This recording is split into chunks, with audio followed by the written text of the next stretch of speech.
Sí, gracias, Héctor. Buenas noches con todos, chicos. El día de hoy, de parte de la Ayudantía de Farmacología y Terapéutica Médica, vamos a tratar el tema de antihipertensivos y diuréticos. Mi nombre es Leonardo Arquínigo, estudiante de cuarto año de medicina. Los temas que vamos a tratar va a ser primero un recordatorio de la fisiología y fisiopatología que pone en contexto la enfermedad que vamos a tratar, ¿no? La hipertensión. Luego vamos a abordar los grupos farmacológicos principales, que son los IECAS, los ARA2, los inhibidores de canales de calcio, betabloqueadores diuréticos, simpaticolíticos y vasodilatadores directos. Entonces, iniciamos. Recordando la fisiología, lo más importante es que recordemos la regulación de la presión arterial. La hipertensión la vamos a clasificar como primaria y secundaria. La primaria o idiopática representa el 85% de los casos y se considera idiopática porque no hay una sola causa definida, sino que es multifactorial. Se ve que hay daño a nivel renal, a nivel de los vasos y a nivel de corazón, y no hay una causa definida. Contribuyen factores como el estrés, los genes, el ambiente y también la dieta, ¿no? Ya se sabe hace mucho tiempo que las dietas ricas en sodio y bajas en potasio son un factor de riesgo muy importante para la hipertensión primaria. En cambio, en el tipo secundario, sí hay una enfermedad de fondo bien definida, siendo la causa más frecuente de las secundarias la hipertensión renovascular, donde hay una estenosis de la arteria renal aferente. También el feocromocitoma, que va a producir una liberación excesiva de adrenalina, el hiperaldosteronismo primario o el síndrome de Cushing. Y estos no necesariamente requieren un tratamiento sintomático, sino que en muchos casos se puede eliminar de manera quirúrgica la causa de la hipertensión. Pero los fármacos antihipertensivos son especialmente importantes en el tratamiento de la hipertensión primaria. Con respecto a la regulación, la típica fórmula que nos enseña en la universidad, que la presión arterial es igual al gasto cardíaco por la resistencia vascular periférica. El gasto cardíaco, a su vez, va a ser igual a el producto del volumen sistólico por la frecuencia cardíaca. Depende de esos dos factores. Y van a haber órganos diana en los que se puede modificar la presión, cómo el cuerpo trata de manipularla. Y aquí están.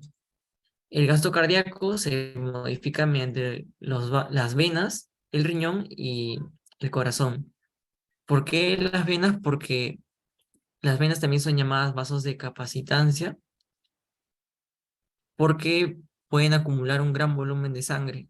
Si las venas se dilatan, van a acumular más sangre en el lado venoso y por tanto va a llegar menos volumen al corazón. Esto disminuye el gasto cardíaco y por lo tanto la presión arterial. El riñón porque maneja los volúmenes y el corazón por la frecuencia cardíaca. Además, el corazón si se contrae con más fuerza va a hacer que el gasto cardíaco sea mayor. Y en las arterias, o también llamados vasos de resistencia, van a mediar este otro factor, que es la resistencia vascular periférica, especialmente las arteriolas, ¿no? Cuando se contraen van a aumentar la resistencia y por lo tanto aumentan la presión. Van a haber entonces 4 órganos diana en los que se puede modificar la presión: riñón, corazón, venas y arterias. Y estos van a estar van a ser modificados mediante dos mecanismos principales. Uno que es a corto plazo y otro a largo plazo. A corto plazo la presión se modifica mediante el sistema adrenérgico por los vasoreceptores, principalmente los vasoreceptores aórticos y carotídeos. Estos son receptores de estiramiento. Cuando una persona, por ejemplo, está echada en su cama y se pone de pie muy rápido, va a haber menos estiramiento en estas dos zonas. Y el cuerpo lo va a interpretar enviando impulsos nerviosos desde acá, como vemos por las líneas, mediante el nervio vago y el nervio glosofaringeo, hacia el centro vasomotor que se encuentra en el bulbo raquídeo.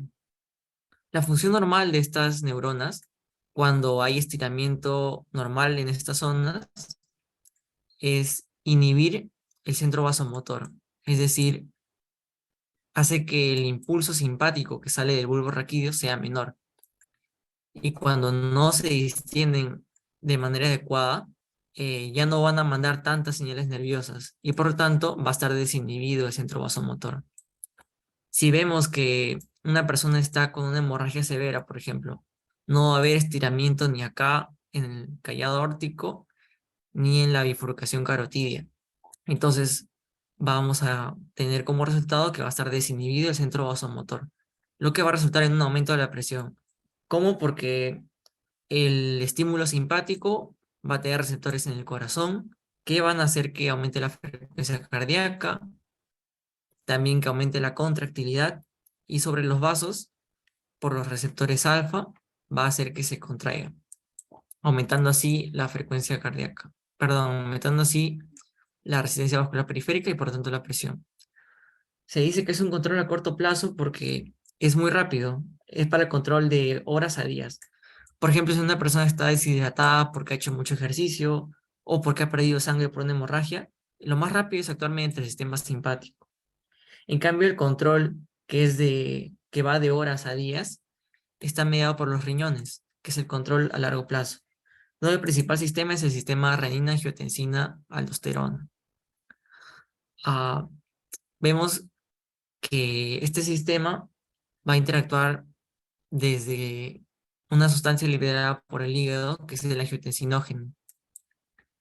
El riñón, cuando está expuesto a estos factores, una menor perfusión renal, una menor entrega de sodio a nivel de la mácula densa en el túbulo contorneado distal, o un estímulo simpático va a liberar renina a la sangre. Esta renina va a activar al angiotensinógeno en angiotensina 1. La angiotensina 1, mediante la enzima convertidora de angiotensina, que se encuentra en el endotelio vascular de todo el cuerpo, pero principalmente en los pulmones, va a convertir a este, esta sustancia en angiotensina 2 y esta va a interactuar principalmente con los receptores de angiotensina de tipo 1. ¿Qué van a ser unos receptores que van a, entre sus principales funciones, van a hacer vasoconstricción, van a aumentar la contractilidad cardíaca, van a aumentar la reabsorción de sodio renal y la liberación de aldosterona? Y así, interactuando mediante varios órganos diana, va a lograr mantener un control a largo plazo de la presión, porque va a actuar sobre arterias, sobre venas, sobre el riñón y sobre el mismo corazón.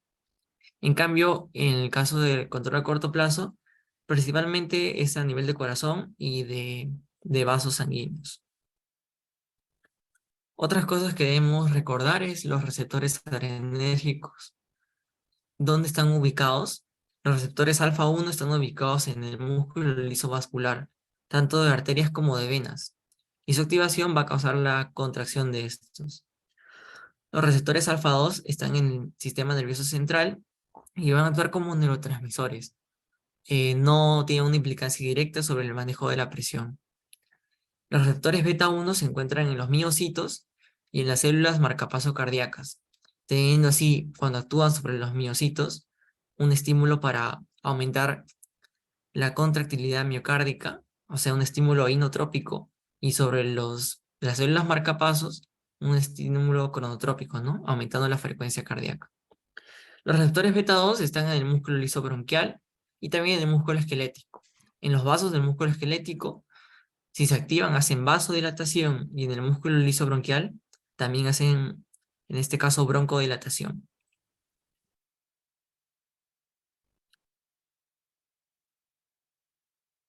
Otras sustancias que debemos recordar es que el endotelio de las arteriolas también va a ser modificado por factores locales y otros factores que están relacionados con el sistema endocrino. La adrenalina, por ejemplo, liberada de las glándulas suprarrenales, va a tener un efecto de constricción dependiendo de si el órgano diana o tejido diana tiene más receptores alfa 1 que beta 2. Si hay predominio alfa 1, es constricción. Y si hay predominio beta 2, es dilatación.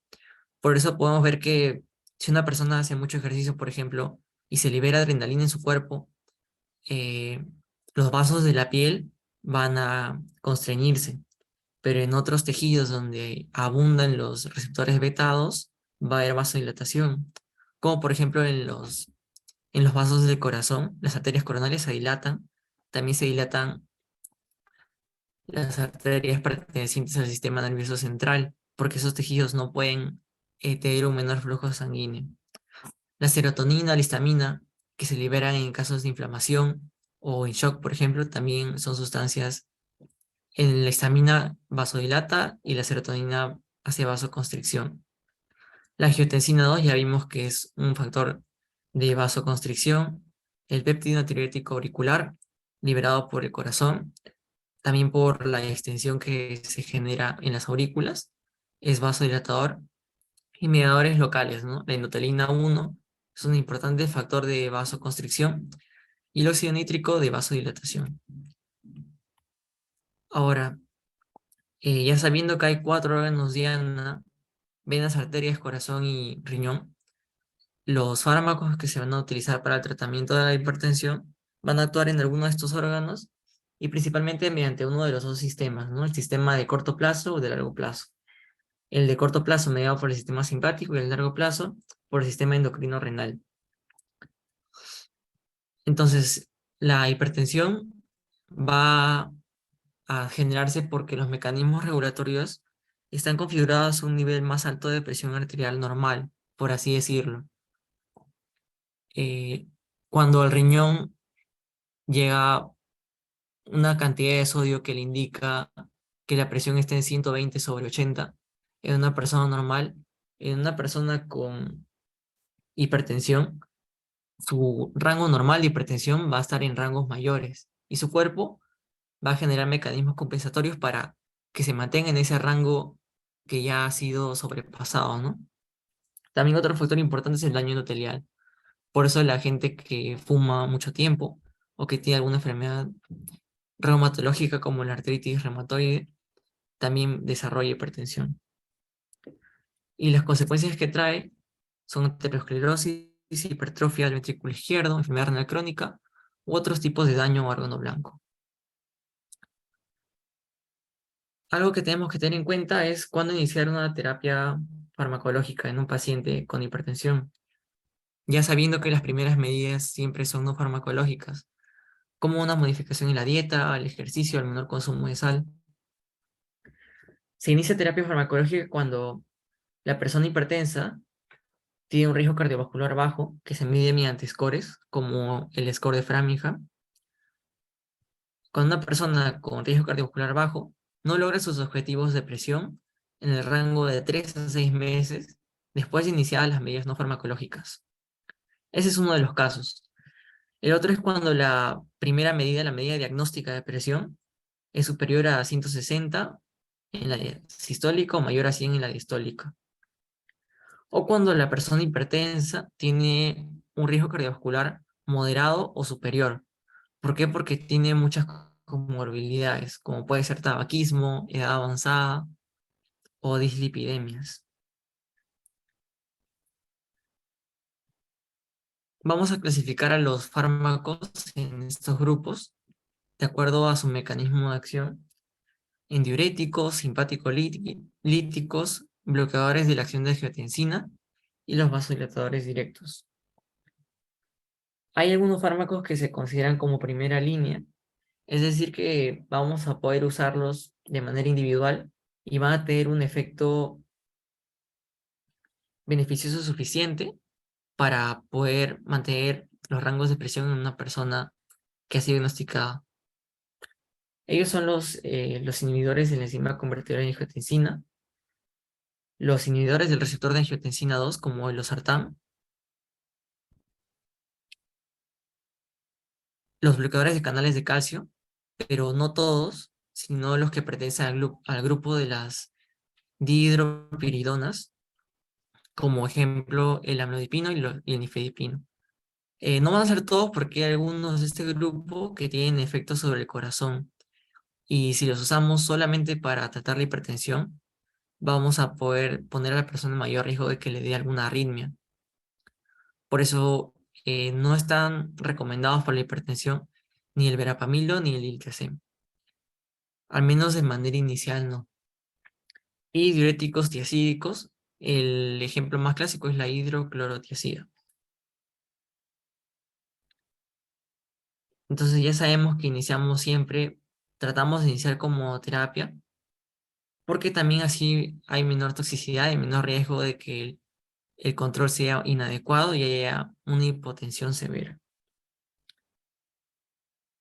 Si no se logran los objetivos de presión cuando la monoterapia ya ha sido instaurada de 8 a 12 semanas, ahí recién se puede pensar en una terapia combinada. Vemos que los fármacos van a tener diferentes sitios de acción, como los beta bloqueadores en el corazón. A nivel renal, los fármacos que actúan sobre la angiotensina, o a nivel de músculo lisovascular, los bloqueadores beta, los bloqueadores alfa, perdón. Algo importante que se debe tener en cuenta para instaurar el tratamiento es que hay bastantes estudios que identifican la raza como un factor que debería guiar a la monoterapia, porque se ha visto que la población de raza negra tiene una menor respuesta a los IECAs, a los bloqueadores del receptor de angiotensina y a los beta bloqueadores, si se compara con la población de raza blanca. Se han hecho estudios a largo plazo y se ha visto que si se usa estos fármacos como monoterapia en población negra, tienen mayores resultados, mayor morbilidad y mayor mortalidad que si se usan calcio antagonistas o diuréticos. Por tanto, si hay un paciente con raza negra que requiere monoterapia, lo ideal sería iniciar con un diurético o con un calcio antagonista, que se ha visto que tienen mayores beneficios en este tipo de pacientes. Iniciamos con los inhibidores de la enzima convertidora de angiotensina. El mecanismo de acción inicia por la producción de angiotensinógeno en el hígado. Luego la renina es liberada a nivel de la mácula densa, que es un conjunto de células en el túbulo contorneado distal del riñón, que cuando las células yuxtaglomerulares de las células de la mácula densa detectan el nivel de sodio que llega a esta zona del riñón.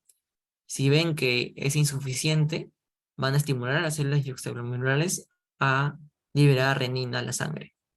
Entonces la renina es liberada cuando no llega suficiente sodio a esta zona, y no llega suficiente sodio a esta zona cuando la presión arterial es baja, entre comillas, porque un paciente hipertenso va a creer que su cuerpo va a estar eh, configurado a niveles mayores de presión, por lo tanto va a haber una mayor liberación de renina. La renina va a hacer que que el angiotensinógeno se vuelva angiotensina 1. La angiotensina 1 va a viajar por los vasos sanguíneos del cuerpo y va a llegar hasta los vasos pulmonares, donde hay la mayor concentración de enzima convertidora de angiotensina de tipo 1, que lo va a convertir en angiotensina 2. También hay una ECA2, que es la que estaba asociada al COVID-19. Era el receptor, ¿verdad? Por donde ingresaba el virus a las células. El ECA2 tiene efectos antihipertensivos, más bien, convierte la angiotensina 2 en angiotensina 1,7, que ya no tiene efectos vasoconstrictores. La angiotensina 1 va a actuar principalmente sobre el receptor de angiotensina de tipo 1, porque este es el que se encuentra en mayor cantidad en personas adultas. Tiene efectos proinflamatorios, pro vasoconstrictores, proinflamatorios y profibróticos. En cambio, los receptores de angiotensina 2, que se encuentran en cantidades mínimas en las personas adultas, siendo mayor su cantidad en el tejido fetal, tienen los efectos contrarios. Son vasodilatadores, antifibróticos y antiinflamatorios. Entonces, cuando la angiotensina 2 ejerce su acción, va a generar vasoconstricción, mayor retención de sodio y liberación de aldosterona, que va a aún más a aumentar esta acción, remodelación cardíaca, favoreciendo la fibrosis y la hipertrofia, y un estímulo simpático, que también, ¿no?, va a aumentar la vasoconstricción. La farmacocinética de este grupo de fármacos, hay dos importantes, el captopril y el enalapril. El captopril tiene una presentación solamente oral, en cambio el enalapril es oral o endovenoso. La presentación endovenosa se utiliza para el tratamiento de las emergencias hipertensivas. Se ha visto que la biodisponibilidad del captopril está reducida por el consumo de alimentos. Por lo tanto, se recomienda tomar antes o después de los alimentos, de manera aislada.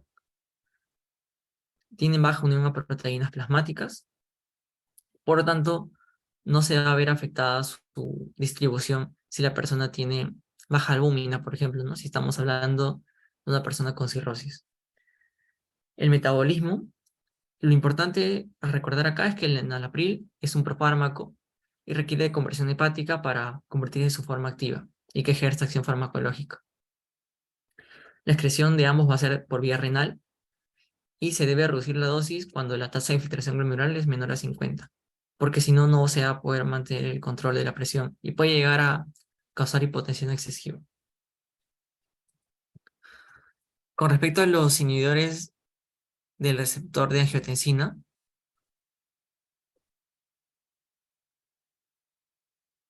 ah, bueno, ahí me faltó corregir esa parte, pero lo importante es lo de acá. Estos sí tienen una elevada de una albúmina, que es mayor al 98%. Por lo tanto, su distribución corporal sí se va a ver alterada si hay baja cantidad de albúmina en el cuerpo, como en el caso de un cirrótico avanzado, y puede generar que la persona genere hipotensión excesiva. Por eso se debe tener en cuenta. Su metabolismo es principalmente hepático, donde se va a generar un profármaco que es 10 a 40 veces más potente que los sartán. Y su excreción es a predominio biliar.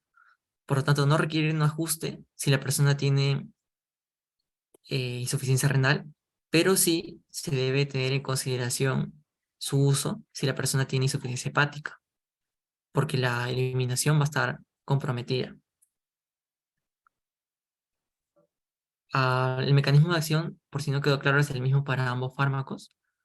Los inhibidores del ECA pues bloquean esta enzima y los inhibidores del AT1 inhiben el receptor, pero tienen la misma acción al final de cuentas. Las aplicaciones clínicas, como van a actuar sobre el mismo sistema, van a ser las mismas indicaciones. Están indicados para la hipertensión como monoterapia. También en un paciente que ha sufrido un infarto y ya se encuentra estable, va a tener que tomar de por vida o un inhibidor de la ECA o un ARA2, como se conocen, ¿no? ¿Por qué? Porque tiene efectos cardioprotectores. Como mencioné, la angiotensina 2, cuando ejerce su acción, va a favorecer la fibrosis y la inflamación en general, lo cual es inconveniente en un paciente que ha tenido un infarto. Un paciente que tiene insuficiencia cardíaca congestiva, con fracción de eyección reducida, es decir, menor al 40%, también va a tener que tomar uno de estos dos fármacos, también por sus efectos cardioprotectores. Y los pacientes con nefropatía diabética, también en este caso por el efecto renoprotector, que también está mediado por el hecho de que son antiinflamatorios, efecto antiinflamatorio, e incluso una persona con nefropatía diabética, así no sea hipertensa, en algunos centros se recomienda el uso de uno de estos dos fármacos para evitar la morbimortalidad a largo plazo. Los inhibidores de la ECA, eh, de acuerdo a la guía práctica peruana para el diagnóstico y tratamiento de las enfermedades hipertensivas, el enalapril se encuentra en tabletas de 10 y de 20 miligramos. El indicado es que se tome 2 veces al día, es decir, cada 12 horas, en dosis de 5 a 10 miligramos. El captopril, dosis de 12,5 a 25 miligramos, de 2 a 3 veces por día, donde cada tableta es de 25 miligramos. Es decir, una persona podría tomar media tableta en la mañana y media tableta en la noche. El captopril, algo interesante es que su acción inicia a los 15 minutos. Por lo tanto, tiene un inicio rápido de acción y puede notarse, ¿no? Al medir la presión. Algo que hay que tener en cuenta, que me olvidé mencionar hace un rato, es que un médico general puede manejar una hipertensión siempre y cuando el paciente requiera de hemoterapia.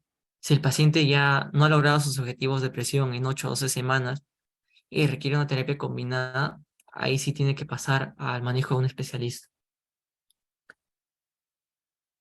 En cambio, el losartán se dosifica de 25 a 50 miligramos también 2 veces al día, donde cada tableta de 50 inicia su acción a las 6 horas recién.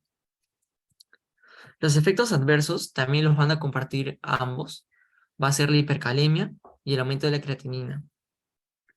Se menciona que los pacientes que toman inhibidores de la ECA o ARA2 van a tener un aumento de creatinina, entre comillas, normal, porque siempre se deja ver de 20 a 30% de su valor pretratamiento. Pero esto puede ser mayor si el paciente tiene depresión de volumen, ¿no? Si está deshidratado, por ejemplo, un anciano que se deshidrata más fácilmente, ya puede llegar a niveles peligrosos.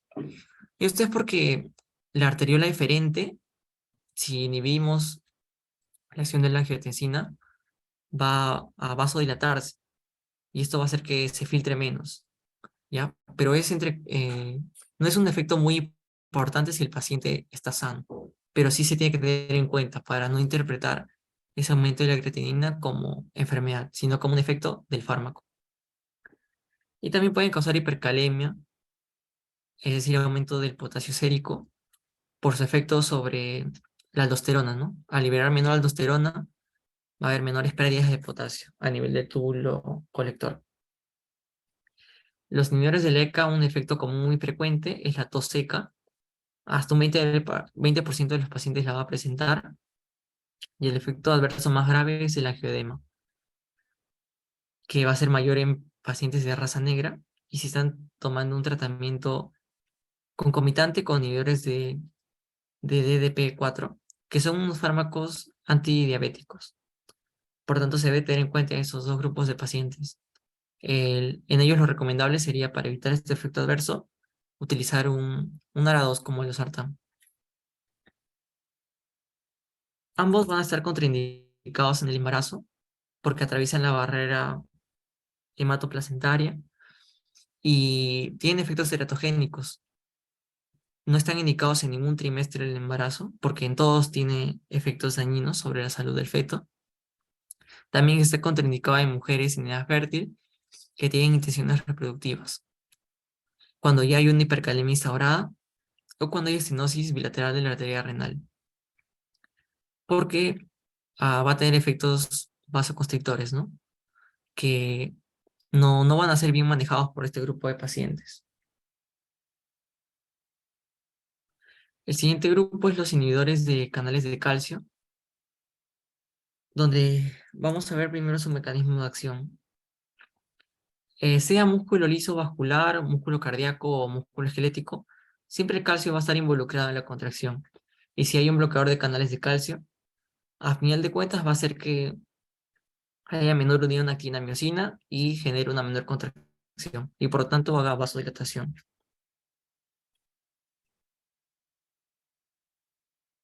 Vemos que las dihidropiridonas son más selectivas como vasodilatadores que el verapamilo y el litiazem. Estos dos son no dihidropiridonas, porque no solo van a actuar sobre los canales de calcio del músculo liso, sino también sobre los canales de calcio de las células cardíacas. Y su efecto, además de relajar al músculo, va a disminuir la frecuencia cardíaca. Y eso no queremos en un paciente que solamente venga por hipertensión, porque puede hacer que genere arritmias. Por tanto, preferimos las del grupo de las dihidropiridonas, porque permiten que no haya efectos cardiodepresores, como sí habrían si utilizamos verapamilo o diltiazem para manejar la presión arterial elevada. Con respecto a su farmacocinética, Dos fármacos importantes del grupo de las hidropiridonas son el amlodipino y el nifedipino. Ambos se dan por vía oral, tienen metabolismo hepático y excreción renal.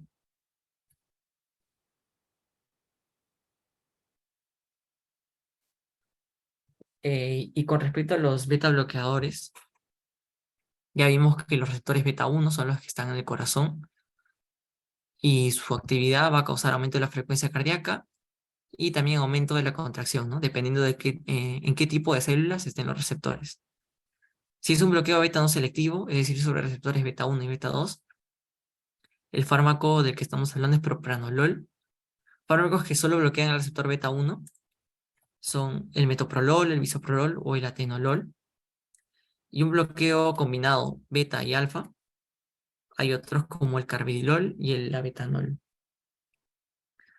Todos estos fármacos van a tener estos efectos por su efecto sobre el receptor beta 1. Al inhibirlo, van a reducir el inotropismo y el cronotropismo, y por lo tanto van a disminuir el gasto cardíaco.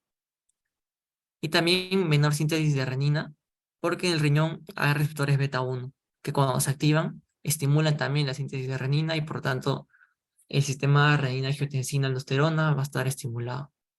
¿Ya? Entonces, por estos dos efectos, van a generar un control de la presión arterial. Y los que tienen actividad sobre receptores alfa adicionalmente, los receptores alfa 1 hacen vasoconstricción y si se bloquea, va a haber vasodilatación. Con respecto a su farmacocinética, es importante saber que son de vía oral la mayoría y el carvedilol se diferencia de los otros porque tiene excreción biliar. Aplicaciones clínicas. Las hidropiridonas, además de la hipertensión arterial, están indicadas como tratamiento de la angina crónica estable y de la angina vasoespástica o angina de Prinzmetal, que es un tipo de angina que está relacionada a las personas que consumen drogas vasoactivas, como las anfetaminas, o también pacientes con migraña. Acá el tratamiento es el amlodipino, o también puede ser otro fármaco del grupo de las no dihidropiridonas como el diltiazem. La dosificación es para el amlodipino de 5 a 10 miligramos por día y el nifedipino de 30 a 60 miligramos por día. Las principales reacciones adversas, como grupo, sean dihidropiridonas o no, los inhibidores de canales de calcio están muy asociados al edema periférico, especialmente en pacientes obesos y en pacientes mujeres, donde hay hasta 15% de este efecto adverso, que es mediado por la misma vasodilatación, ¿no? Que va a aumentar la salida de sustancias desde los capilares hacia el espacio intersticial. Otros efectos que puede causar son constipación, especialmente en ancianos que están hospitalizados. Todos los de este grupo son inhibidores moderados del citocromo P3A4 y por lo tanto pueden tener interacciones farmacológicas importantes con una gran cantidad de fármacos, como la warfarina, por ejemplo. Se debe evitar su uso en pacientes con insuficiencia cardíaca congestiva, con fiebre reducida, porque puede aumentar la depresión del corazón y hacer que estos pacientes se descompensen. El único que se puede utilizar en este caso es el amlodipino.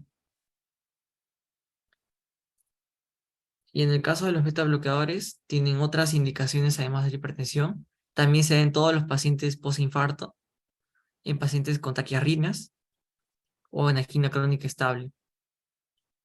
En este caso de insuficiencia cardíaca crónica, fiebre reducida y que sean sintomáticos, se pueden dar uno de estos tres fármacos para el manejo de esta enfermedad y no se recomienda como primera línea, porque a comparación de los otros, como los diuréticos, los IECAS o los antagonistas del calcio, tienen menor reducción de la morbimortalidad a largo plazo.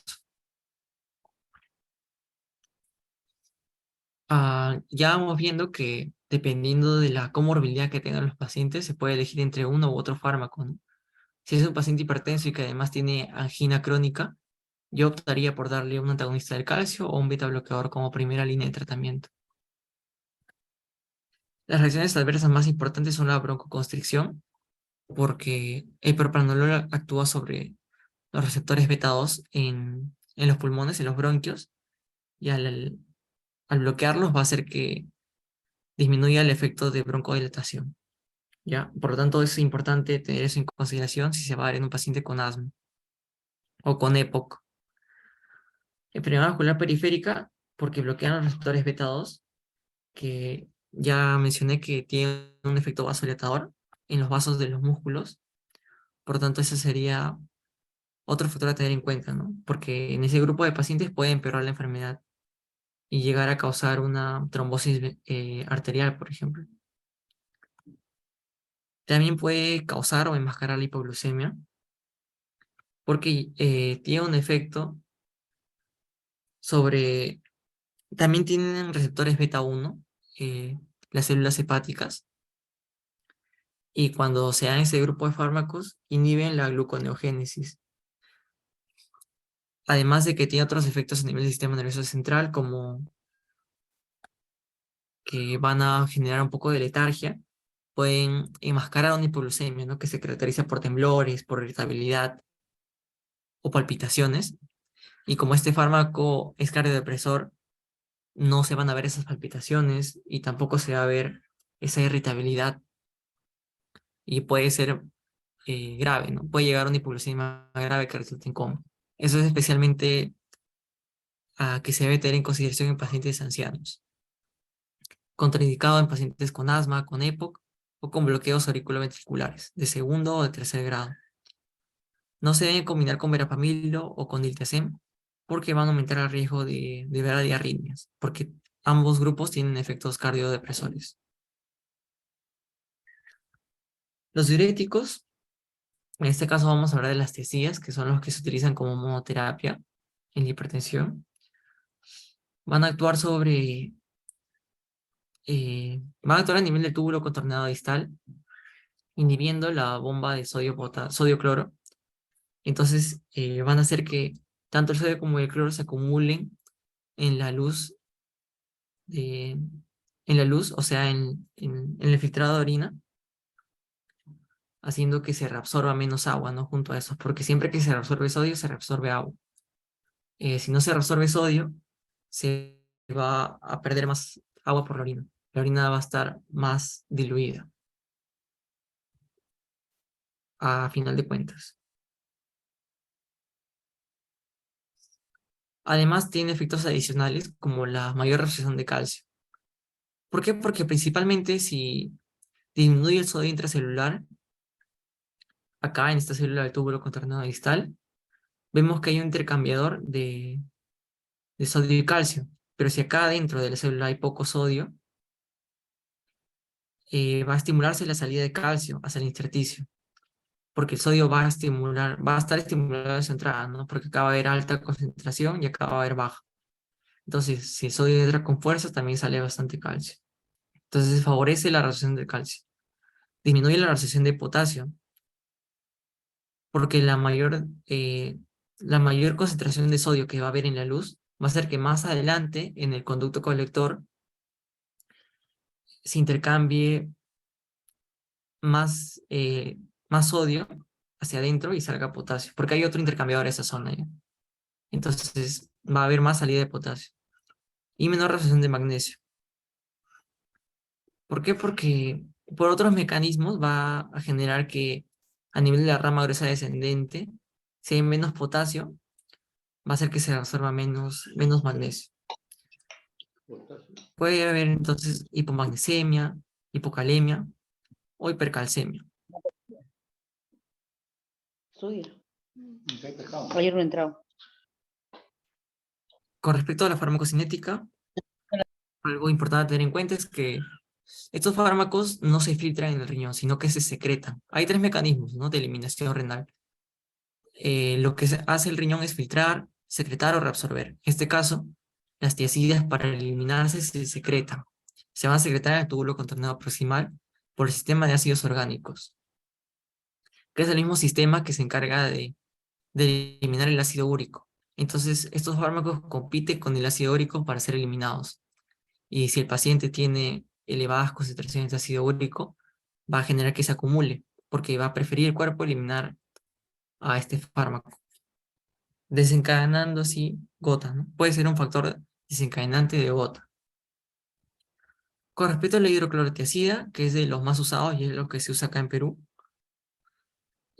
puede haber una absorción reducida en pacientes con insuficiencia cardíaca crónica, no sufre metabolismo hepático y su acción dura de 6 a 12 horas. Otros fármacos más modernos, como la clortalidona y la indapamina, se ha visto en amplios estudios en metaanálisis que tienen mayor eficacia hipertensiva en comparación a dosis similares de hidroclorotiazida. En parte también porque su duración de acción es mayor, dura 24 horas y va a generar que durante la noche se mantenga mejores rangos de presión que si el paciente tomara hidroclorotiazida, ¿ya? Se dan una vez al día ambos, pero estos dos van a generar mejor control de la presión y es lo que se debería dar.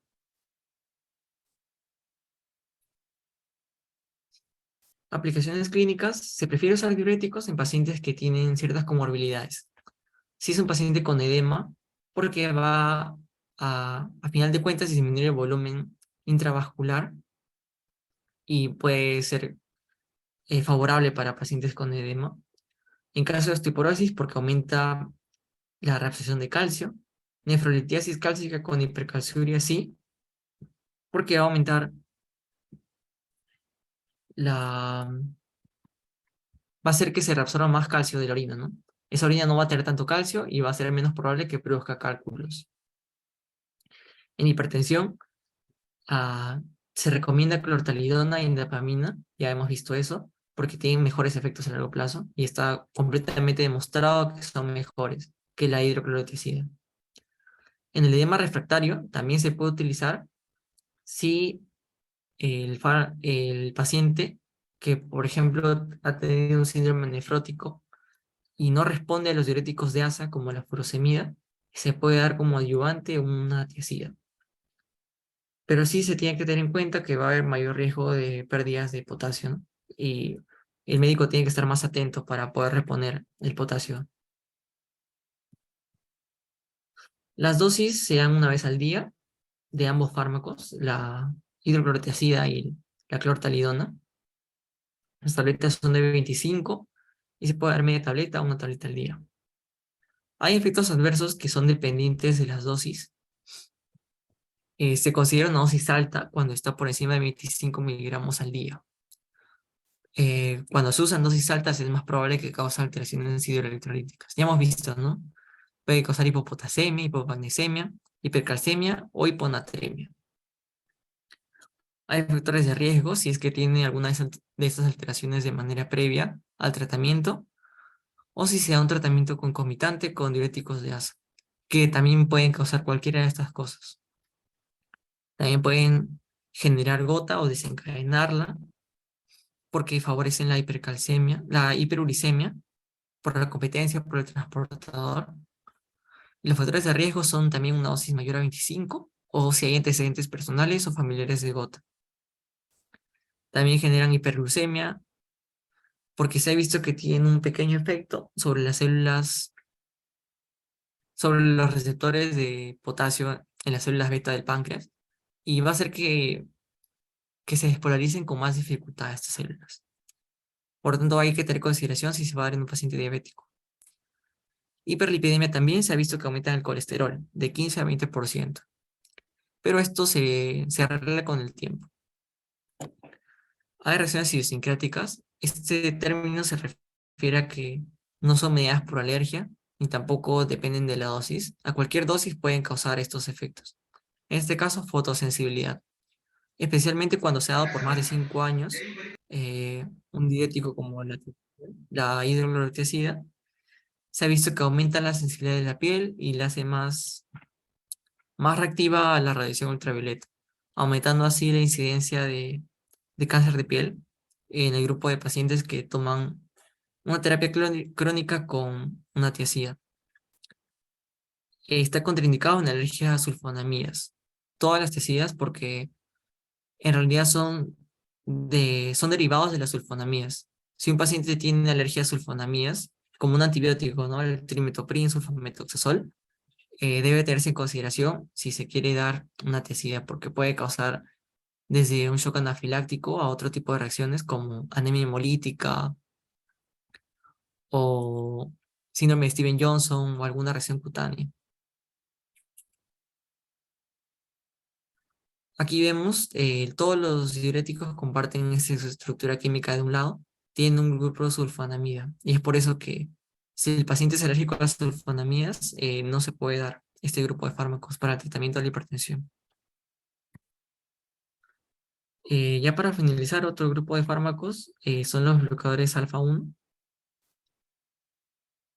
Al bloquear estos receptores en el músculo liso de los vasos, van a dilatar tanto arteriolas como vénulas. Si dilatan arteriolas, disminuye la resistencia vascular periférica, y si dilatan vénulas, llega menor sangre al corazón y va a disminuir el gasto cardíaco. Las aplicaciones clínicas son que más de estos efectos hay receptores alfa 1 a nivel de la uretra, y si el paciente tiene hiperplasia prostática benigna y le cuesta mucho poder orinar con facilidad, tiene retención de orina, tiene un beneficio, ¿no? Le podría haber una terapia combinada. Un paciente con hiperplasia prostática benigna e hipertensión se beneficia de un fármaco bloqueador alfa 1, como la prazosina. Además, tiene mayores beneficios si se combina con beta bloqueadores o con diuréticos. Recordemos que estos fármacos no están indicados como monoterapia porque van a generar compensaciones. Compensaciones a nivel cardíaco, por ejemplo, que el paciente tenga palpitaciones porque aumenta su frecuencia cardíaca o que empiece a generar edemas, y eso se compensa con otros grupos de fármacos.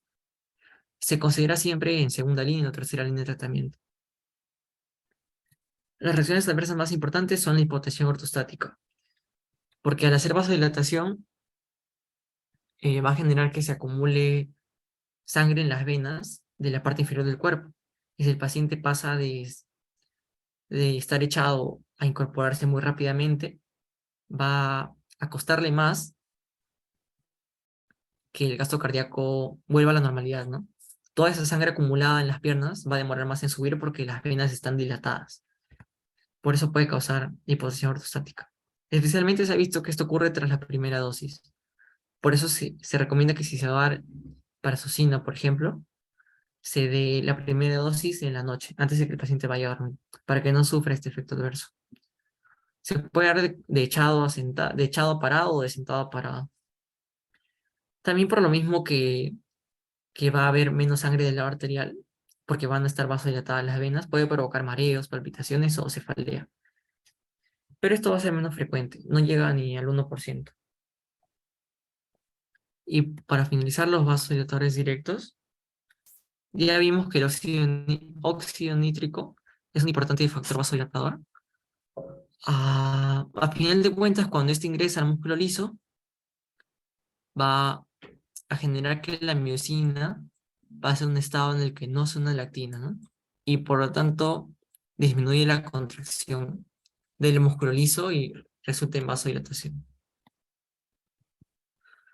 El fármaco que se utiliza en hipertensión de este grupo es el nitroprusiato de sodio, solamente en formulación endovenosa, y solo se utiliza en emergencias hipertensivas, porque tiene un efecto muy rápido, actúa a los pocos minutos de haber inyectado al paciente y se tiene que dar de manera continua, ¿no? Porque también, así como actúa rápido, su efecto pasa muy rápido y tiene que mantenerse el paciente 1 o 2 días con una infusión continua de este fármaco, si es que ha tenido una emergencia hipertensiva.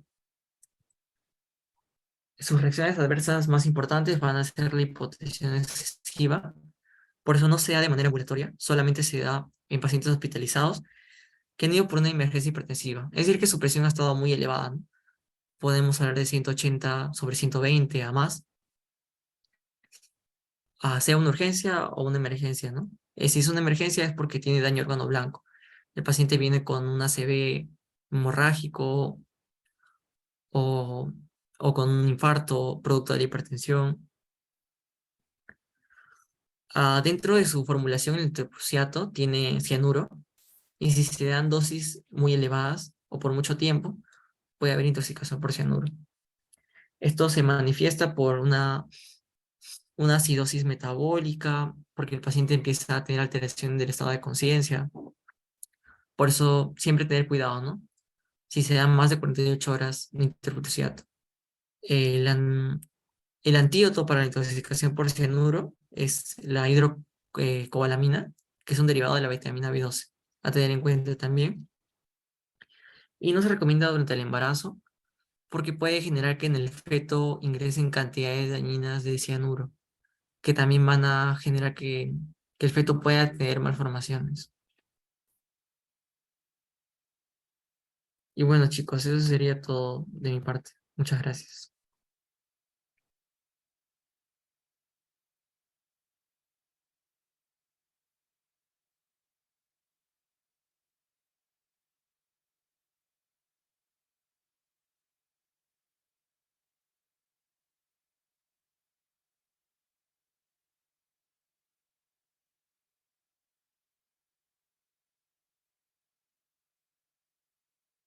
Listo, muchas gracias Leonardo por tu ponencia.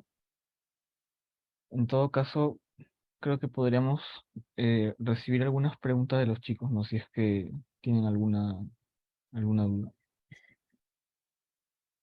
Sí, claro, estoy atento a sus preguntas.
Sí, muchas gracias. Eso sería todo por esta noche. Hasta luego.